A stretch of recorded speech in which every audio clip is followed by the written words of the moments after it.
வாழ்க வளமுடன். எல்லாருக்கும் வணக்கங்க. எல்லாருக்கும் தமிழ் புத்தாண்டு நல்வாழ்த்துக்கள்.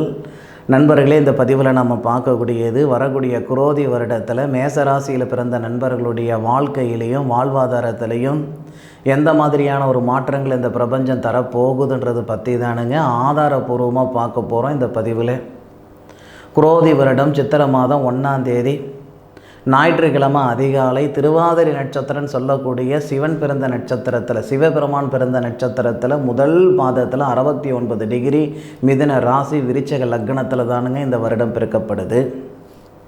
அந்த தருணம் மேசராசி நண்பர்களுக்கு பலமாக இருக்குமா பலவீனமாக இருக்குமா, என்ன செய்யணும் என்ன செய்யக்கூடாது, ஃபுல்லாக கிளியராக நாம் பார்த்துடலாம் இந்த பதிவில்.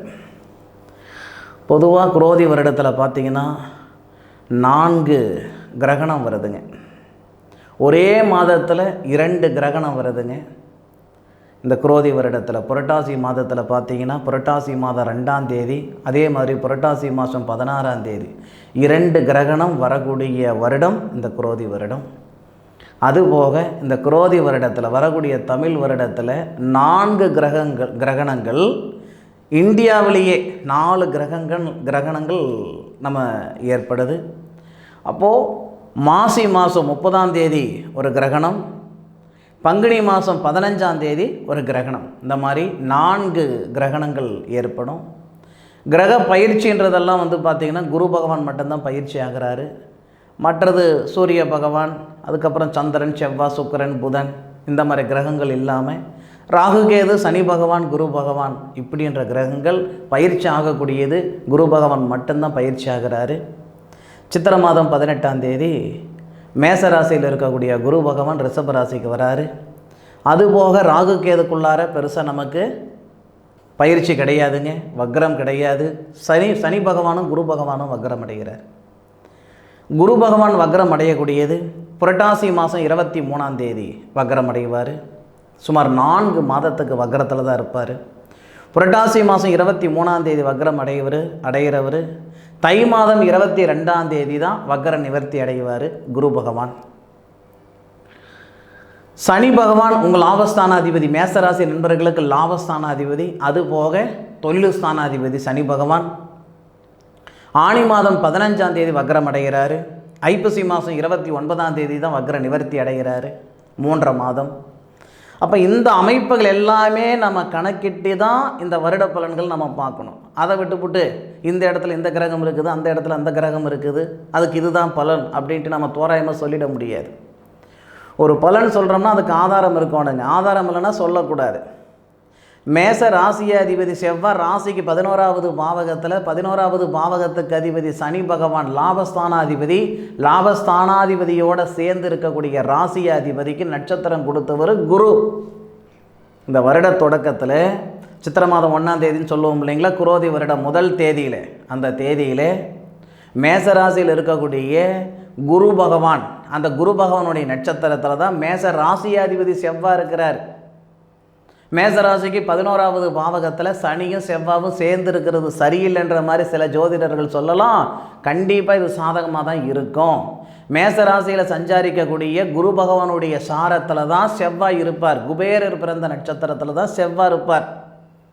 அப்போ புரட்டாதி நட்சத்திரம்னு சொல்லக்கூடிய குருவுடைய நட்சத்திரம் முதல் பாதத்தில் 322 டிகிரியில் இருக்கக்கூடிய செவ்வாய் உங்களுடைய ராசிக்கு 2வது பாவகத்தை பார்க்குறாரு. பொருளாதாரத்தில் இருக்கிற பிரச்சனை சரியாக போகுது. மேசராசி நண்பர்களுக்கு கழுத்து பிடிக்கிற அளவுக்கு பண பிரச்சனை இருக்குதுங்க, கடன் பிரச்சனை இருக்குதுங்க. இருக்கலாமா இருக்கக்கூடாதா, இந்த மனநிலையில் நான் இருந்துக்கிட்டு இருக்கிறேனுங்க, எப்படி கடனாச்சுன்னு தெரியல, எந்த வகையில் கடனாச்சுன்னு தெரியல, என்ன பண்ணனே தெரியல, லட்சக்கணக்காக கோடிக்கணக்காக கடன் இருக்குதுங்க, கழுத்து பிடிக்கிற அளவுக்கு கடன் இருக்குதுங்க, இந்த கடன்லேருந்து என்னால் மீள முடியுமா மீள முடியாதான்னு எனக்கு தெரியாதுங்க, தெரியலன்னு சங்கடப்பட்டுக்கிட்டு இருந்தால் ஒன்று மட்டும் சொல்கிறேனுங்க, நல்லா புரிஞ்சுக்கோங்க. சொந்தம் பந்தம், அண்ணன் தம்பி, அக்கா தங்கச்சி, மாமன் மச்சான் யாராலையும் நீங்கள் மேலுக்கு வரல. நீங்களாக கையை ஊனி கரணம் போட்டு சின்னப்பட்டு சிரமப்பட்டு தான் மேலுக்கு வந்திருக்கிறீங்க. ஒரு இடத்துக்கு போகலைன்னா தான் அந்த இடம் பெருசுன்னு சொல்லலாம். ஏற்கனவே அந்த இடத்துக்கு போயிட்டு வந்தவருக்கு அந்த இடம் பெருசு கிடையாது. நீங்கள் சாதித்தவர். சம்பாதிக்கிறவங்க எல்லாமே இருக்கிறாங்க, ஆனால் சாதிக்கிறவங்க அப்படி கிடையாது, ஒரு சிலர் மட்டும்தான். 2வது, இந்த நேரம் உங்களுக்கு சாதிக்கிறதுக்கு உண்டான நேரமும் கூட. இப்போ இந்த தருணம் நிச்சயமாக சாதிக்கக்கூடிய ஒரு தருணமும் கூட. அப்போது அதிகபட்சம் இந்த குரு பகவான் உங்களுடைய ராசியில் இருக்கக்கூடிய குரு பகவான் வக்கரத்துக்கு போவார் பாருங்க. அந்த வக்கரத்துக்கு போகிறதுக்கு முன்னாடியே ஓரளவுக்கு சிறப்பாக இருக்கும். சித்திரை மாதம் 1ஆம் தேதியிலிருந்து புரட்டாசி மாதம் 23 தேதிக்குள்ளாரவே குரு பகவானுடைய அனுகிரகங்கள், உங்கள் ராசிநாதனுடைய அனுகிரகங்கள், சனி பகவானுடைய அனுகிரகங்கள் இவர்களால் நமக்கு புரட்டாசி மாதம் 23 தேதிக்குள்ளாரவே இந்த மேசராசி நண்பர்களுக்கு நிச்சயம் நல்லது நடக்கிறதுக்கு வாய்ப்புகள் உண்டு. எந்த மாதிரியான நல்லது அப்படின்னா, பொருளாதாரத்தில் இருக்கிற பிரச்சனை சரியாகிறது, கடன் பிரச்சனை நீங்கிறதுக்கான பாதையை இந்த பிரபஞ்சம் உருவாக்கி கொடுக்கறது. இந்த மாதிரியான நல்ல விஷயங்கள் நிச்சயமாக நடக்கும். அதை விட நோயிலேயே மிகப்பெரிய ஒரு நோய், மிக மோசமான ஒரு நோய் எதுன்னு கேட்டிங்கன்னா மன அழுத்தம். அது எப்படினாலும் இருக்கலாம். கணவன் மனைவிக்குள்ளே இருக்கிற கருத்து வேறுபாட்டாலேயோ, படித்த படிப்புக்கு உண்டான வேலை இல்லைன்றதுனாலையோ, இல்லை வேலை இருக்குது சம்பாதனை இல்லைன்றதுனாலையோ, இல்லை காதலிச்சுக்கிட்டு இருந்த பொண்ணு விட்டுட்டு போயிடுச்சு, காதலிச்சுக்கிட்டு இருந்த பையன் விட்டுட்டு போயிட்ட, ஏதோ ஒரு வகையில் மனசால் அப்படின்னா ஒவ்வொருத்தருக்கும் ஒவ்வொரு விதமான எதிர்பார்ப்பு இருக்கிற மாதிரி ஒவ்வொருத்தருக்கும் ஒவ்வொரு விதமான கஷ்ட நஷ்டங்கள் இருக்க தான் செய்யுது. அப்போது இந்த மேசராசி நண்பர்களுக்கு பிறக்கப்படக்கூடிய குரோதி வருடத்தில் தனஸ்தானாதிபதின்னு சொல்லக்கூடிய கிரகம் சுக்கிரன் 12வது பாவகத்தில் மறைஞ்சிருக்கிறாரே அப்படின்றதுனால சங்கடப்படக்கூடாது. ரேவதி நட்சத்திரம் முதல் பாதத்தில் 346 டிகிரியில் இருக்கக்கூடிய தனஸ்தானாதிபதி திருமணஸ்தானாதிபதி 12வது பாவகத்தில் இருந்தாலும் அவர் மறைவு கிடையாது. எல்லா கிரகங்களும் 12வது பாவகம்ன்றது மறைவு ஸ்தானம், 6, 8, 12ன்றது மறைவு ஸ்தானம். ஆனால் இந்த சுக்கிரனுக்கு மட்டும் 12வது பாவகம் மறைவு ஸ்தானம் கிடையாது. புதன் நீச்சம் பெற்று 6வது பாவகத்துக்கு அதிபதி, மேசராசிக்கு 6வது பாவகத்துக்கு அதிபதி 12வது பாவகத்தில் ரேவதி நட்சத்திரம் 4வது பாதத்தில் நீச்ச நிலையில் இருந்து புதனுடைய நட்சத்திரமான அதே ரேவதி நட்சத்திரத்தில் முதல் பாதத்தில் 346 டிகிரியில் இருக்கக்கூடிய தனஸ்தானாதிபதி திருமணஸ்தானாதிபதி நல்ல அமைப்புகள் இருக்கிறதுனால தனஸ்தானத்தில் இருக்கிற சங்கடங்கள் நீங்கன்னு சொன்னனே, அதுபோக உடல் ரீதியாக இருக்கிற சங்கடங்கள் நீங்க போகுது, சத்துரு தொல்லை நீங்க போகுது. நீங்கள் என்ன வேணால் நினச்சிக்கோங்க, ஒரு பேப்பரில் எழுதி வச்சுக்கோங்க. இது நடக்கலைன்னு என் சட்டையை பிடிச்சி கேளுங்க. இந்த மேசராசி நண்பர்கள், நான் வேலூரில் தான் இருக்கிறேனுங்க, வெளிநாட்டிலலாம் கிடையாது. நேரில் வந்து என்னை கேள்வி கேட்டுட்டு போகலாம்.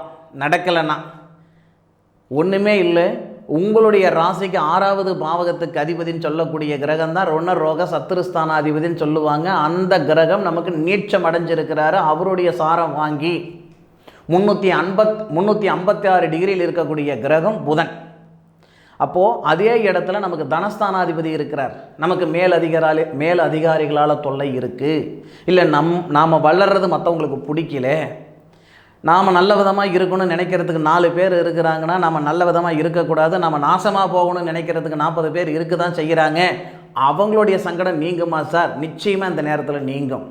ஏன்னா 6வது பாவகத்துக்கு அதிபதி தான் ருணரோக சத்துருஸ்தானாதிபதி. அவர் தன்னுடைய சுய நட்சத்திரத்தில் ஏறி 12வது பாவகத்தில் நீச்சம் அடைஞ்சிடுறாரு.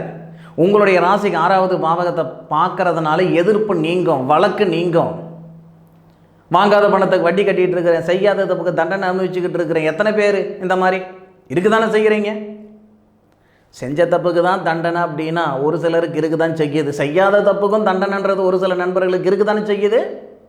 அப்போது செய்யாத தப்புக்கு தண்டனை அனுபவிச்சுக்கிட்டு இருக்கிற நண்பர்களுக்கு இந்த நேரத்தில் நீங்கள் செய்யாத தப்புக்கு தான் இத்தனை நாள் தண்டனை அனுபவிச்சிங்க அப்படின்றது இந்த பிரபஞ்சம் மற்றவங்களுக்கு தெரியப்படுத்திடும். வாங்காத பணத்துக்கு தான் வட்டி கட்டிகிட்டு இருந்தீங்க அப்படின்றது இந்த பிரபஞ்சம் மற்றவங்களுக்கு தெரியப்படுத்தும். நிச்சயமாக சொல்கிறேன், சத்தியமாக சொல்கிறேன், உங்களுடைய கஷ்ட நஷ்டங்கள் நீங்கள் போகுது. 1. 2வது உடல் உபாதைகள். 1 வருஷமாக 1.5 வருஷமாக வைத்தியம் பண்ணிகிட்டு இருக்கிறேனுங்க, காசு செலவாகுது, அது போனால் போயிட்டு போகுதுங்க, சம்பாரிச்சுக்கிறேன், ஆனால் என் பிரச்சனைக்கு உண்டான தீர்வு கிடைக்கணும் இல்லைங்களா?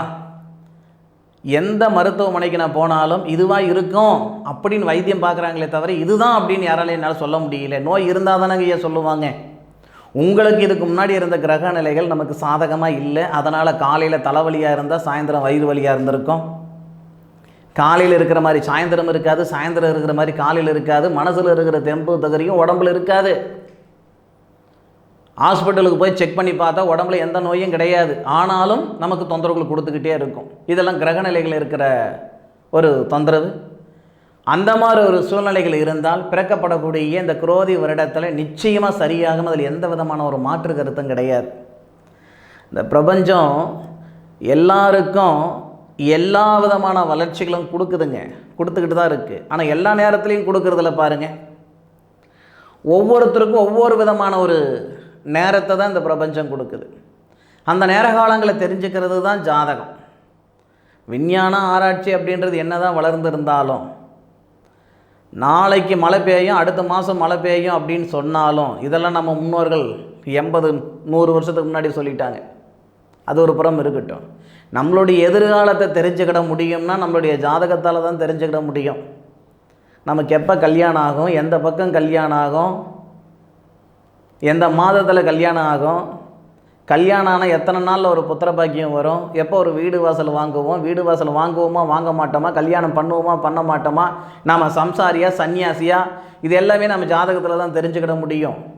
எவ்வளோ விஞ்ஞான வளர்ச்சி வந்தாலும் வேறு எந்த வகையிலும் தெரிஞ்சுக்கிட முடியாது. நாம் பிறந்த பொறுப்பு நம்மளுடைய ஜாதகத்தை வச்சு தான் தெரிஞ்சுக்கிட முடியும். ஃபர்ஸ்ட் ஆஃப் ஆல் உங்களுடைய சுய ஜாதகத்தை எழுதி வைங்க அப்படின்றது ஒரு புறம் இருந்தாலும், எழுதி வச்ச ஜாதகம் சரியாக இருக்குதா தப்பாக இருக்குதான்னு ஒரு முறை செக் பண்ணி பார்த்துக்கோங்க. இந்த வருடத்தில் பிறக்கப்படக்கூடிய கிரக அமைப்புகள் நிச்சயமாக உங்களுக்கு சாதகமாக இருக்குது. தனஸ்தானாதிபதி திருமணஸ்தானாதிபதி சாதகமாக இருக்கிறாரு. அதுபோக உங்களுடைய ராசிக்கு 5வது பாவகத்துக்கு அதிபதி சூரிய பகவான். எப்போவுமே சூரிய பகவான் உங்கள் ராசியில் இருக்கும்போது தான் வருட பிறப்பு. சித்திரை 1ஆம் தேதினா சூரிய பகவான் அசுவனி நட்சத்திரத்தில் 0 டிகிரியில் வந்துடுவார். சூரியன் நமக்கு உச்சமாக இருப்பார். ஆனால் இந்த வருடத்தில் ஒரு அதிசயம் என்னன்னா, 12 வருடத்துக்கு ஒரு முறை வரக்கூடிய அதிசயம் தான் இந்த மேசராசி நண்பர்களுக்கு இந்த வருடத்தில். அப்படி என்ன சார் அதிசயம், அதை தான் சொல்லுங்கள் சார் பார்க்கலாம். ஒன்றும் இல்லைங்க, உங்களுடைய ராசிக்கு 2வது பாவகத்துக்கு அதிபதி 7வது பாவகத்துக்கு அதிபதி சுக்கிரன். குடும்பஸ்தானம் திருமணஸ்தானம் அப்படின்னா சுக்கிரன். அந்த சுக்கிரனுடைய நட்சத்திரம் பரணி நட்சத்திரம். அந்த பரணி நட்சத்திரத்தில் தான் குரு இருக்கிறாரு வருட பிறப்பு அன்னைக்கு, வருட தொடக்கம் அன்னைக்கு. அந்த சுக்கிரனுக்கு சுக்கிரனுடைய நட்சத்திரத்தில், அதாவது அசுரகுருன்னு சொல்லக்கூடிய சுக்கிரனுடைய நட்சத்திரத்தில் தேவகுரு இருக்கிறாரு. அந்த அசுரகுருன்னு சொல்லக்கூடிய சுக்கிரனுக்கு வீடு கொடுத்துருக்கிறது குரு, தேவகுரு. அப்போது குருவுக்கும் சுக்கிரனுக்கும் பரிவர்த்தனை இருக்குது, செவ்வாவுக்கும் குருவுக்கும் பரிவர்த்தனை இருக்குது. 5வது பாவகத்துக்கு அதிபதி சூரியன். அந்த சூரியன் புத்திர ஸ்தானாதிபதினு சொல்லுவாங்க, குருவை புத்திர காரகன் சொல்லுவாங்க. புத்திர காரகனான குரு தனஸ்தானாதிபதி குடும்பஸ்தானாதிபதி நட்சத்திரம் திருமணஸ்தானாதிபதி நட்சத்திரம் வாங்கி திருமணஸ்தானாதிபதிக்கு வீடு கொடுத்துட்டு புத்திர ஸ்தானாதிபதினு சொல்லக்கூடிய சூரிய பகவானோட சேர்ந்து இருக்கிறார் புத்திர காரகனான குரு. இதனால் திருமணமாகி 12 வருடம் ஆகுதுங்க, 13 வருடம் ஆகுதுங்க, புத்திர பாக்கியம் இல்லாமல் சிரமப்பட்டுக்கிட்டு இருக்கிறேனுங்க. பார்க்காத வைத்தியம் இல்லை, பண்ணாத பரிகாரம் இல்லை, யார் யார் எங்கெங்கே சொன்னாங்களோ எல்லா பரிகாரம் செஞ்சிட்டனுங்க, எல்லா வைத்தியம் பண்ணிட்டனுங்க, இது வரைக்கும் எங்களுக்கு நல்லது நடக்கலைங்க அப்படின்னு வருத்தப்பட்டுக்கிட்டு இருந்தால் இந்த நேரத்தில் சொல்கிறேன், சத்தியமாக உங்களுக்கு புத்திர பாக்கியம் பெருகும். மீண்டும் புத்திர ஸ்தானாதிபதி புத்திர காரகன் இணைவது 12 வருஷம் ஆகும், மீண்டும் 12 வருஷம் ஆகும். இந்த பிராப்தம் மீண்டும் வரணும்னா இன்னும் 12 வருஷம் நீங்கள் வெயிட் பண்ணணும். அப்பேற்பட்ட ஒரு அற்புதமான ஒரு அமைப்பு இந்த வருட தொடக்கத்திலேயே இந்த மேஷராசி நண்பர்களுக்கு நிச்சயமாக இந்த பிரபஞ்சம் கொடுக்க போகுது. இன்னும் ஒரு சிலர் இருக்காங்க, குழந்தை பாக்கியமே இல்லை அப்படின்ட்டு வருத்தப்படுறவங்க இருக்காங்க. இன்னும் ஒரு சிலர் என்ன அப்படின்னா, எனக்கு ஒரு பெண் வாரிசு வந்துருச்சுங்க, அதன் பிறகு வாரிசே வரலிங்க, ஆண் வாரிசோ பெண் வாரிசோ, ஒரு குழந்தை பிறந்துருச்சுங்க, அந்த குழந்தைக்கு 7 வருஷம் ஆகுதுங்க, 8 வருஷம் ஆகுதுங்க, மறுக்க ஒரு புத்திர பாக்கியம் வரலைங்க, மறுபடியும் ஒரு புத்திர பாக்கியம் பிறக்கப்படலை, ஹாஸ்பிட்டலுக்கு போனால் அந்த தொந்தரவு இருக்குது இந்த தொந்தரவு இருக்குதுன்னு சொல்கிறாங்க. அது என்னால் ஏற்றுக்கிட முடியலைங்க. அப்படின்னாலும் இந்த தருணங்களில் நிச்சயமாக அடுத்த வாரிசு வரத்துக்கான வாய்ப்புகள் கொடுத்துரும். இதில் இன்னொரு விஷயம் நம்ம கவனிக்கணும், என்னன்னா திருமணம் அப்படின்றது ஒரு சிலருக்கு நினச்ச உடனே செஞ்சிடுறாங்க, ஒரு சிலருக்கு என்னதான் தலைகீழ நின்று தண்ணி குடித்தாலும் அந்த திருமணம் அப்படின்றது செஞ்சுக்கிட முடியாமல் சிரமப்பட்டு இருக்கிற நண்பர்கள் இருக்க தானே செய்கிறீங்க. கேட்டால் நாகதோஷம் சொல்கிறாங்க, செவ்வாய் தோஷம் சொல்கிறாங்க, தாரதோஷம் சொல்கிறாங்க, ஊரில் இருக்கிற எல்லா பேரும் வச்சுன்னு சொல்கிறாங்க. ஐயா தோஷம் இருக்கிறது எனக்கும் தெரியுது, அதுக்கு என்ன தீர்வு? பிரச்சனை எனக்கு தெரியுது, கல்யாணம் ஆகலைன்றது எனக்கு தெரியுது, கல்யாணம் நடக்கிறதுக்கு என்ன தீர்வு? அதை சொல்லணும் ஜோசிக்கார். அதை விட்டுவிட்டு இதனால தான் உங்களுக்கு பிரச்சனை இருக்குது, அதனால தான் பிரச்சனை இருக்குதுன்னு எனக்கே தெரியுது.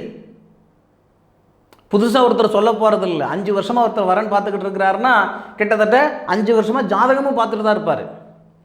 ஓரளவுக்கு அவருக்கு மனப்பாடம் ஆகிட்டு இருக்கும், பாதி ஜோதிடர் ஆகிட்டு இருப்பார். அவருக்கு தேவை கேள்வி கிடையாது, பதில், தீர்வு. அப்போது நடக்காத கல்யாணமே கூட இந்த குரோதி வருடத்தில் மேஷராசி நண்பர்களுக்கு நடக்கும். என்னன்னா, உங்களுடைய ராசியாதிபதி இருக்கார் இல்லைங்களா, அதாவது செவ்வாய். அந்த செவ்வாய் குருவுடைய சாரம் வாங்குறாருன்னு சொன்னேன். குரு சுக்கிரனுடைய சாரத்திலிருந்து உங்களுடைய ராசிக்கு 7வது பாவகத்தை பார்க்குறாரு, அதாவது அந்த திருமண ஸ்தானத்தை பார்க்குறார். இந்த ஒரு அமைப்புகளாலையும் சூரிய பகவானும் சேர்ந்து பார்ப்பதால் திருமணத்தில் இருக்கிற தடைகள் நீங்க போகுது. அதில் எந்த விதமான ஒரு மாற்று கருத்தும் கிடையாது. இது இப்படியே எடுத்துக்கிடலாம். திருமண ஸ்தானாதிபதினு சொல்லக்கூடிய கிரகம், திருமண காரகன் அப்படின்னு சொல்லக்கூடிய கிரகம் சுக்கிரன். சுக்கிரன் குருவுடைய வீட்டில் இருக்கிறாரு அப்படின்னா, சுக்கிரன் வாங்கிய நட்சத்திரம் புதனுடைய நட்சத்திரம். அந்த புதனுடைய வீட்டை உங்களுடைய ராசியாதிபதினு சொல்லக்கூடிய செவ்வாய் குருவுடைய நட்சத்திரத்தில் இருந்து கும்ப ராசியிலிருந்து 8வது பார்வையை பார்க்குறாரு. செவ்வாய் புதனுடைய வீட்டை ஏன்னா புதனுடைய நட்சத்திரத்தில் தான் கல்யாண காரகன் இருக்கார். அப்போது அந்த புதனுடைய வீட்டை இந்த செவ்வாய் பார்க்குறாரு. புத்திர ஸ்தானாதிபதினு சொல்லக்கூடிய கிரகம் சூரியன் உங்கள் ராசியில் இருப்பார் இல்லைங்களா, மேச ராசியில். அப்போது அந்த புத்திர ஸ்தானத்தையும் உங்களுடைய ராசி அதிபதி பார்க்குறாரு. அருமையான நேரங்க, மனசார சொல்கிறேன். நல்ல அற்புதமான ஒரு நேர காலங்கள் வரக்கூடிய குரோதி வருடத்தில் இந்த மேஷராசி நண்பர்களுக்கு ஏற்பட போகுது. புரட்டாசி 23க்கு முன்னாடியே நிறைய மாற்றங்கள் கொடுத்துரும். வேலை வாய்ப்பில் இருக்கிற சங்கடங்களோ, பொருளாதாரத்தில் இருக்கிற சங்கடங்களோ, மன அழுத்தமோ, இந்த மாதிரி விஷயங்கள் எல்லாம் நிறைய மாற்றங்கள் கொடுக்கும். குரு வக்ரமாக இருக்கிற நிலைமை கூட நமக்கு நல்லா தான் இருக்கும். ஒரு சில ஒரு சூழ்நிலைகள், ஒரு சில கட்டத்தில் இந்த மேசராசி நண்பர்களுக்கு ஒரு சில சங்கடங்கள் ஏற்பட தான் போகுது. ஆடி மாதம் 16ஆம் தேதியிலிருந்து ஆடி மாதம் 23, 24 வரைக்கும் கொஞ்சம் சரியில்லாமல் இருக்கும். அதுபோக மார்கழி மாதம் 3ஆம் தேதியிலிருந்து மார்கழி மாதம் 17ஆம் தேதி வரைக்கும் கொஞ்சம் சரியில்லாமல் இருக்கும். இந்த மாதிரி ஒரு சில பாதகமான நேர காலங்களும் மேசராசி நண்பர்களுக்கு இருக்க தான் செய்யும். அப்போது அது உங்களுடைய சுய ஜாதகத்தில் இருக்கக்கூடிய கிரக அமைப்புகளுக்கு தகுந்த மாதிரி மாற்றங்கள் ஏற்படலாம். பொதுவாகவே வருடப்பிறப்பு இருக்குது அப்படின்னா அந்த வருடப்பிறப்பில் உங்களுடைய சுய ஜாதகம் பார்த்துக்கிறது நல்லது. கோச்சார கிரகங்கள் என்ன மாதிரி ஆஹா ஓஹோன்னு எல்லாரும் சொன்னாலும் உங்களுடைய சுய ஜாதகத்தில் என்ன பிராத்தம் இருக்குன்றது ஒரு முறை நீங்கள் பார்த்துக்கிடணும் இல்லையா? அப்படி உங்களுடைய சுய ஜாதகத்தில் இருக்கக்கூடிய கிரக அமைப்புகள் எப்படி இருக்குன்றது ஒரு முறை பார்த்துக்கோங்க. என்னுடைய காணொலியை முழுமையாக பார்த்தமைக்கு மனசிலிருந்து மனமார்ந்த நன்றிகளை சொல்லிக்கிறேனுங்க. உங்களுடைய சுய ஜாதகம் பார்க்கணுன்ற ஆசை ஆதங்கம் மனசில் இருக்குதுன்னா மேலே தெரியக்கூடிய நம்பருக்கு வாட்ஸ்அப் பண்ணுங்க. உங்களுடைய ஜாதகம் பொறுமையாக நிதானமாக நீங்கள் எந்த வருடத்தில் பிறந்தீங்களோ அந்த வருடத்துடைய பஞ்சாங்கம் எடுத்து உங்களுடைய ஜாதகத்தை கணித்து கணக்கு போட்டு விவரமாக க்ளீனாக அருமையாக அற்புதமாக சொல்கிறேனுங்க. மீண்டும் அடுத்த ஒரு அற்புதமான ஒரு தருணத்தில் உங்கள் அனைவரையும் சந்திக்கும் வரை உங்களிடமிருந்து விடைபெறுவது உங்கள் வீட்டு ஜோதிட நண்பனான காளிதாஸ் மணிகண்டன். மீண்டும் ஒரு முறை இனிய தமிழ் புத்தாண்டு நல்வாழ்த்துக்கள்.